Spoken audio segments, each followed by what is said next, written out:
എന്ത് പറ്റിയതാ? കുറെ നാളായിട്ട് നേരിട്ട് മുഖത്ത് നോക്കി വർത്താനം പറഞ്ഞേ മനസ്സിലാവുള്ളൂ. ചില മാർക്ക് എന്നൊക്കെ പറഞ്ഞാണെങ്കിൽ എനിക്ക് പ്രത്യേകിച്ച്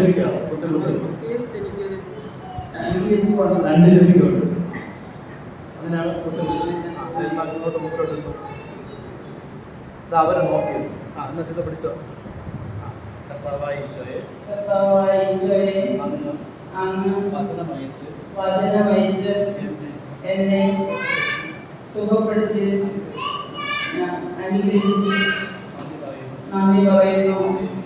hallelujah, hallelujah, hallelujah, hallelujah.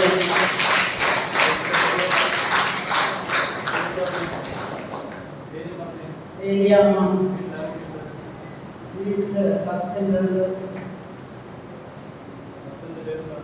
Manu 3 മക്കളായിരുന്നു. 2 പേര് ഇപ്പോൾ ഉണ്ട്. ഒരാൾ മരിച്ചു. മൂത്തമോൻ സാജൻ, ഇളയമോൻ സജി.